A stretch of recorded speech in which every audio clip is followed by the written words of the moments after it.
El error como oportunidad para aprender. Lo expliqué más de 1000 veces y se siguen equivocando en el mismo procedimiento. No sé si no lo saben porque no prestan atención, o el problema es que vienen con tan mala base de los grados anteriores que no logran expresar el concepto con claridad. Y eso que en clase lo trabajamos un montón. Para mí, que lo hacen mal porque no les interesa. Lo quieren todo fácil, no están acostumbrados. ¿Se identifican con alguna de estas frases? ¿Reconocen en ellas a sus colegas? De uno u otro modo, aluden a los errores de los estudiantes y a la persistencia de sus errores. Se suelen percibir estos últimos como barreras molestas, que interfieren en la tarea docente, o lo que es peor que la cuestión, y dan la sensación de que las intervenciones didácticas han fracasado. Pero, ¿se preguntó alguna vez si dispone de un marco interpretativo correcto para detectar qué tipo de error están cometiendo sus alumnos y trabajar en forma adecuada a partir de su identificación? El error, su interpretación y tratamiento están íntimamente ligados a la concepción de aprendizaje y de enseñanza, a la que el docente adhiere. Pero como las concepciones se subyacen a las prácticas de enseñanza, no siempre están organizadas en teorías coherentes y conscientes.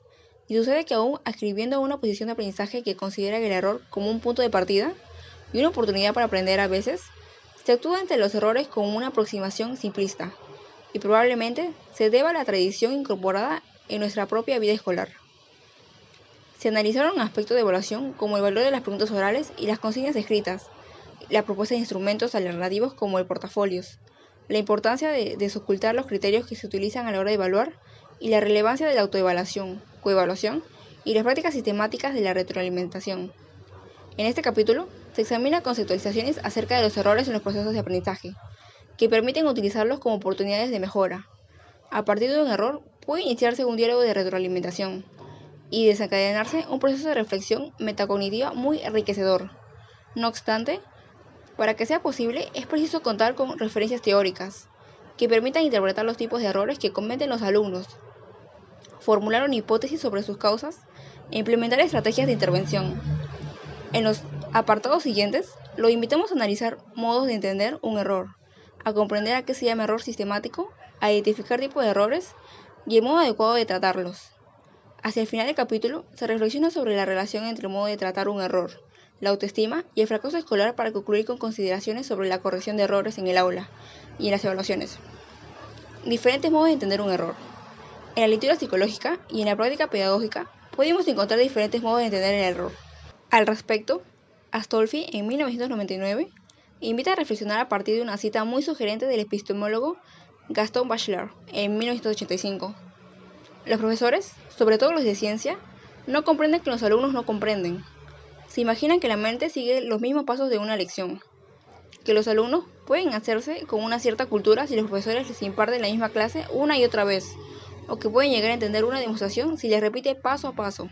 En oposición a esto, el mismo epistemólogo que estudió la formación del espíritu científico y acuñó el concepto de obstáculo epistemológico, escribe frases como las siguientes: se conoce contra el conocimiento anterior, destruyendo conocimientos mal hechos, superando lo que la mente hace de obstáculo. No hay de verdad sin error rectificado. La esencia misma de la reflexión está en comprender que no habíamos comprendido. Estas citas insinúan que el error es inherente al proceso de aprender, pero cabe preguntarse si todos los errores que cometen los alumnos son necesariamente en momentos de su proceso de construcción de conocimiento. Hay algunos errores ligados al azar o a la distracción. Alicia Camiloni, en 1994, habla de estos como errores no inteligentes. Es difícil anticipar este tipo de errores y diseñar estrategias para evitarlos, porque depende de factores personales o de imprevistos. Falta de sueño que afecta la atención en la lectura de un enunciado, elección por azar de un ítem en una prueba de elección múltiple, ruido o ansiedad al escuchar una consigna. Alguna patología de la atención serían situaciones que propician este tipo de error. En contraposición a estos últimos, la misma autora habla de errores inteligentes, y al respecto consigna que para cometerlos hay que saber algo. Aclaremos este aspecto con una muestra. ¿Ha observado que los niños cuando están aprendiendo a hablar suelen conjugar verbos de un modo que a los adultos les resulta gracioso? Por ejemplo, ite en lugar de ándate, o se vayó en lugar de se fue. ¿Dónde está el origen de esos errores? En la aplicación de reglas de conjugación, que en el caso de los verbos regulares funcionarían bien. Los errores inteligentes pueden deberse a las siguientes causas. Una estructura cognitiva está incompleta o necesita reestructurarse. Por ejemplo, los profesores de biología comentan que cuando les piden a los alumnos que ubiquen los hongos entre los seres vivos, los estudiantes suelen considerar a aquellos como vegetales, por asociación con otros seres que crecen en la tierra. Se comen, no se mueven. Si el docente les brinda contraejemplos que dejen en crisis estos supuestos como los hongos no hacen fotosíntesis o el hongo que vive en el pie de una persona es una planta, los alumnos empiezan a distinguir cuáles de los saberes previos estaban aplicando incorrectamente u omitan a la hora de incurrir en el error. Esa falla no puede cometerse sin saber que existen seres vivos que se clasifican según diferentes reinos y que los individuos de un mismo reino comparten características entre sí. Un proceso cognitivo que no está siendo utilizado de forma eficiente. Por ejemplo, en la síntesis de un texto se omite una de las ideas principales y se incluyó una accesoria que fue mal jerarquizada. Una estrategia cognitiva transferida en forma automática. Por ejemplo, al presentarle al alumno un problema cuyo enunciado es similar a otro ya resuelto, él puede intentar aplicar la estrategia que fue exitosa en la ocasión anterior, sin considerar algunas variables que terminan de esa estrategia que no sea pertinente en el segundo caso. Los errores inteligentes, correctamente tratados, son excelentes oportunidades para enseñar y evaluar el proceso de aprendizaje. Cuando son compartidos y se refieren a un campo de saber específico, se consideran errores sistemáticos, y los docentes los anticipan gracias al conocimiento de numerosas investigaciones que los ha detectado. Antes de conocer otra clasificación de errores, es interesante observar, siguiendo la propuesta de Astolfi, 1999, los modos de entender el error que se revelan en la bibliografía psicológica y pedagógica. Según este autor, aparecen fundamentalmente tres modos: error como falta, error como falla en el programa y error como obstáculo. La posición constructivista respecto al error implica aceptar que ese es inevitable y comprender que negarlo o pasarlo por alto no implica eliminarlo. Asumir que es necesario reflexionar junto con el sujeto que comete el error para ayudar. En primera instancia, tomar conciencia de él para luego superarlo, lo que significará lograr un aprendizaje más complejo y profundo. Investigar cuáles son los errores sistemáticos de las disciplinas que enseñamos, para proponer situaciones que permitan explicitarlos y tratarlos. Los errores sistemáticos. El error sistemático es el que la mayoría de los sujetos comete con cierta regularidad, en un momento evolutivo dado, o en el proceso de dominio de un contenido determinado. La noción de error sistemático surge de las investigaciones de Jean Piaget, quien indaga acerca de la génesis del conocimiento a partir de una observación. Todos los niños de la misma edad solían equivocarse en las mismas preguntas cuando se les administraba el test de inteligencia de Binet, que pretendía medir el cociente intelectual, considerado entonces indicador del nivel de inteligencia de un sujeto. Son famosas las muestras de errores sistemáticos, las pruebas de conservación de la sustancia, las falencias observadas en los niños cuando aprenden a leer, etc. A partir de la teoría de Piaget, el error comienza a ligarse a la madurez. Más adelante se descubrió que los errores dependen también del contenido que está tratando de aprender. Hoy existen investigaciones que dan cuenta de errores sistemáticos en la construcción del conocimiento matemático, físico, biológico, en ciencias sociales y en otros campos de saber. El modo habitual de tratar esos errores, una vez identificados, es plantear situaciones problemáticas a partir de las cuales se expliciten y cuestionen las concepciones equivocadas, de modo que los alumnos que las sostienen se vean en la necesidad de cambiarlas. Esto se logra con contraejemplos y con la confrontación de otros compañeros que hayan superado la noción errónea y ayuden a sus pares a iniciar el camino del cambio conceptual. Por ejemplo, los alumnos entre 10 y 12 años suelen tener dificultades para comprender que monarquía y república no son sinónimos de dictadura y democracia, respectivamente. Para tratar la asociación errónea habitual, un docente podría proponer el siguiente problema. ¿Qué es más democrática? ¿La monarquía española de Juan Carlos I, de España, o la república iraquí durante la época de Saddam Hussein? Para plantear esta intervención, el profesor de historia debía conocer la sistematicidad del error. De lo contrario, se hubiera inclinado a definir cada uno de los cuatro términos, y probablemente habría provocado un aprendizaje superficial. Pero no todos los errores que se producen en las instituciones educativas son sistemáticas o están ligadas sobre todo al dominio de la asignatura. En el apartado siguiente se analizan tipos de errores y tratamientos que requieren. Identificar errores y tratarlos. Existen tipos de errores que se presentan especialmente en el aula o durante la resolución de tareas escolares. Analicemos sus orígenes y formas de intervenir en cada caso. 1. Errores que resultan de la interpretación incorrecta de las consignas de trabajo. Estos errores pueden deberse a dificultades en la comprensión de enunciados, preguntas o instrucciones orales o escritas. En ocasiones, los textos escolares o los modos de preguntar, que son diferentes de los utilizados en la vida cotidiana, pueden causar la falta de comprensión. También, es posible que los alumnos no interpreten correctamente ¿Qué se espera de ellos cuando se les pide que analicen o justifiquen? Una tercera posibilidad es que estén más atentos a lo que se espera que contesten que a comprender qué deben hacer. Para tratar estos errores es necesario prestar atención a la formulación de consignas precisas y explícitas en sus demandas. Verificar que todos los términos de las consignas sean transparentes para los estudiantes. 2. Errores que resultan de hábitos escolares o de la mala interpretación de expectativas. Oficio de alumno. En relación con este tipo de error, Astolfi en 1999 recoge una anécdota. El docente preguntó: ¿en la Edad Media los habitantes de las ciudades construían? Las respuestas que surgían en los alumnos eran casas, establos. La respuesta correcta era evidentemente catedrales. Al escuchar la respuesta, muchos alumnos abrían los ojos con asombro y caían en la cuenta: claro, si estamos en la clase de historia. Para tratar este tipo de errores que surgen en la dinámica misma de las costumbres escolares, es prudente realizar un trabajo crítico sobre las expectativas que se tienen cuando se solicita a alguno de los alumnos. Explicitar las reglas del intercambio. Por ejemplo, ¿está permitido opinar algo diferente de lo dicho en clase o de lo expresado en el libro si explica las razones de sus opiniones? No ofrecer enunciados o preguntas que en su formulario contengan pistas de la respuesta que se quiere obtener. 3. Errores que resultan de concepciones previas, teorías implícitas y representaciones sociales. Un ejemplo de este tipo de error es el que se mencionó sobre la idea del hongo como vegetal. Para tratar este tipo de error, parece oportuno guiar para conseguir explicitar las ideas previas, confrontar esas ideas utilizando contraejemplos, mostrar la distancia entre las ideas explicitadas y las teorías científicas, de modo que el estudiante tome conciencia de su error y reestructure su esquema cognitivo con respecto al tema en cuestión. 4. Errores ligados a operaciones intelectuales implicadas en el proceso de aprendizaje o a la selección de procesos inadecuados. En ocasiones, se solicitan tareas aparentemente sencillas sin advertir que implican operaciones que a los estudiantes les resultan complejas o al menos difíciles de identificar. Por ejemplo, en matemáticas, a los niños les resulta más sencillo resolver correctamente un problema que requiere hacer una suma, si esta se asocia a la ganancia, que si el enunciado se refiere a una pérdida. Veamos el ejemplo de resolución de problemas. Frente al enunciado, Gastón tiene 7 figuras y gana 5 en el recreo. ¿Cuántas se lleva a su casa? Los alumnos de 7 años dicen rápidamente 12 figuras. Pero si el enunciado consigna: a Gastón le quedan 7 figuritas, después de perder 5 en el recreo, ¿cuánto había traído a su casa? Muchos niños dudan y algunos tienden a hacer una operación de resta al asociar la sustracción a la pérdida.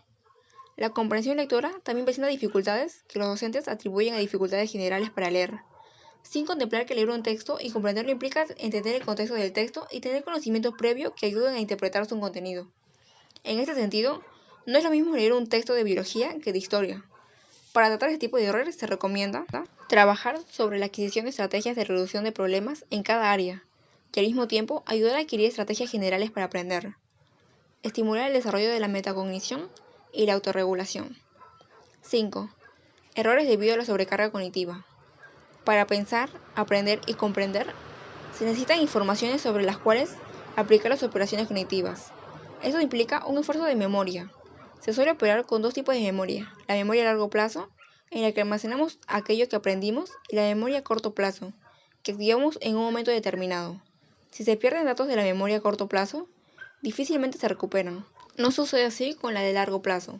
Cuando se lee el enunciado de un problema o de una consigna, hay que retener datos de la memoria a corto plazo y al mismo tiempo activar conocimientos que teníamos archivados. La memoria a corto plazo es ilimitada y cuanto más información deba retener, más probabilidades hay que se produzcan lagunas y pérdidas de datos que nos lleven a equivocarnos. Para tratar este tipo de errores es importante ayudar a los alumnos a analizar la complejidad de la tarea y a descomponer las actividades más acotadas que puedan ser resueltas por etapas. Plantear enunciados y consignas cuyas dimensiones puede abordar el sujeto que deba resolverlas. Grado óptimo de incertidumbre. 6. Errores que tienen origen al transferir, en forma mecánica, modelos de análisis o conceptos de una disciplina a otra. La transferencia de aprendizajes es un proceso complejo que no siempre se activa espontáneamente y a veces trae problemas. Para transferir en forma correcta es necesario distinguir los conceptos clave o nodales de cada campo de saber. ¿Cuántas veces en física, por ejemplo, los alumnos se concentran en las fórmulas y tratan de resolver como en matemáticas, sin prestar atención al fenómeno físico que están analizando? Esto se debe a que no perciben correctamente las relaciones entre ambas disciplinas y solo se concentran en los parecidos. Para tratar este tipo de error, solo se necesita promover el análisis de los rasgos estructurales, disciplinas e identificar las semejanzas y diferencias entre estas, la activación del conocimiento condicional, como cuándo y por qué se puede aplicar determinado modo de operar, analizar y resolver. 7. Errores causados por la complejidad propia del contenido. Muchos conceptos científicos son contraintuitivos y en varias disciplinas hay convenciones arbitrarias y sistemas de símbolos ajenos a la experiencia cotidiana. Esto hace que el abordaje de dichos conceptos sea más difíciles. Un ejemplo que suele citarse a Howard Gardner en 1993 es el siguiente. Se preguntó a alumnos de los últimos años de secundaria qué fuerzas actúan en la caída de una moneda lanzada al aire. A pesar de haber estudiado en física la fuerza de gravedad, la mayoría respondía que además influía en la fuerza que con la moneda había sido lanzada. En este caso, se evidencia que el razonamiento de los alumnos obedece a inferencias que resultan de observar el fenómeno y de pensarlo desde el sentido común, lo que les lleva a afirmar que la mano que lanza tiene influencia en la caída. Para trabajar con errores de este tipo es importante tratar especialmente los nudos de dificultad. Error, autoestima y fracaso escolar. Antes de concluir este capítulo, es importante invitar a reflexionar acerca de los efectos que tienen los alumnos en el modo en que se tratan los errores. Si se recuerda los 3 modos de entender el error ya expuestos, se puede decir que el tratamiento de los errores, como falta, es aún una práctica arraigada en el sistema educativo y en la vida cotidiana de las aulas. Cuando se concibe el error como falta, generalmente se penaliza. Si la penalización es una práctica habitual, acarrea efectos negativos sobre la autoestima de los alumnos penalizados y conlleva consecuencias en el desarrollo de sus competencias para aprender. Los autores que se han dedicado a estudiar el aprendizaje estratégico, entendido como el desarrollo de competencias para aprender a aprender, resolver problemas y convertirse en aprendiz autónomo, han observado que las creencias sobre la propia inteligencia inciden en la capacidad de un sujeto para resolver problemas. De este modo, los alumnos que creen que la inteligencia es una entidad fija, se es o no inteligente, experimentan los errores como fracaso y les atribuye su propia incapacidad. Ante un nuevo problema, estos estudiantes suelen resignarse con frases como "yo no sirvo para esto", y luego evitan el desafío o no son persistentes en la búsqueda de soluciones alternativas después del primer intento fallido. En contraposición, los alumnos que creen que la inteligencia es incremental, se desarrolla y puede aumentar, ante un error encuentran un desafío que permite probar nuevas estrategias y superarse. ¿Cómo se forman las creencias sobre la propia inteligencia? Se construyen y refuerzan en la interacción que cada sujeto tiene con otros referentes significativos, padres, docentes, pares. Al respecto, Carl Monnereo, en 2007, comenta: "Nunca estamos solos, ni siquiera cuando estamos solos. A esta altura, es poco discutible que es la temprana interacción con otros seres humanos la que nos permite construir". En palabras de Brunner, 2000, no solo son nuestros mundos, sino nuestras propias concepciones de nosotros mismos y de nuestros poderes. Además, el clima emocional en el que se dan los intercambios incide en la internalización de expectativas, metas y modelos de educación, a partir de los cuales los niños forman su autoimagen como sujetos y como alumnos. Al respecto, los autores que han estudiado estos temas argumentan que la calidad de la relación adultos significativos, niños promueven o no el sentido de la autonomía, la percepción de la propia incompetencia y las posibilidades de autorregulación cognitiva y emocional necesarias para el éxito escolar. Los expuestos hasta aquí permiten tomar conciencia de que, cuando penalizan errores sin trabajar sobre ellos, se corre el riesgo de impactar negativamente en la concepción de inteligencia y competencia de un alumno tiene sobre sí mismo, y esto puede condicionar sus actuaciones futuras. Es importante recordar que utilizar el error para humillar y castigar la mala conducta con baja nota es una práctica contraria al espíritu de evaluación formativa e incide en la repetición de experiencias de fracaso. Si se superan estos viejos hábitos y se entiende el error como una oportunidad para aprender, se contribuirá a fortalecer las capacidades de los alumnos y a reducir el preocupante fenómeno de la repitencia. La corrección de errores en el aula y en las evaluaciones. Hasta aquí se analizaron modos de concebir el error en el proceso de aprendizaje y se presentaron clasificaciones de errores prestando atención a su origen y al modo de tratarlos. Pero cuando los docentes se hallan en el aula o cuando corrigen una evaluación, ¿cómo se dan cuenta de qué tipo de error se trata? La sola respuesta a una pregunta o consigna no siempre es suficiente para detectar el origen del error. La mayoría de las veces se necesita más información que solo se obtendrá formulando preguntas para que el alumno argumente. Por esta razón, es importante que se revise el modo de corregir los errores. Como se señaló en el apartado anterior, no es suficiente decir está mal, pero tampoco alcanza como enunciar la respuesta correcta. Si se quiere que los errores sean el punto de partida para profundizar el aprendizaje, deben convertirse en una oportunidad para dialogar, investigar y reflexionar. En el marco de la evaluación formativa, el error es un buen punto de partida para iniciar una práctica de retroalimentación, un ejercicio de autoevaluación o coevaluación. Es cierto que no siempre se podrá detectar y tratar todos los errores de los alumnos, Pero si se conocen los que son sistemáticos de las disciplinas que enseñamos, se revisa el diseño de consignas, preguntas y textos, se planifican las preguntas orales y nos mantenemos abiertos y sensibles a la emergencia de los errores, que a veces pasan desapercibidos. Se mejorarán las prácticas de enseñanza y evaluación. Es importante prestar atención al tiempo entre la ocurrencia del error y su corrección. Cuanto menor sea ese tiempo, mayor posibilidades tendremos de trabajar sobre ese error. A medida que el intervalo entre la aparición del error y el momento de corrección aumenta, crece el riesgo de que aquel persista y se haga resistente al cambio. Para concluir este capítulo, elegimos una cita. Quizá lo más importante que podemos hacer como docentes es identificar los errores. Identificar quiere decir que no siempre vamos a poder saber cuál es la causa de los errores, pero en algunos de los casos sí, y en la medida en que podamos categorizar los errores posibles, podremos enseñar. Camiloni, 1994.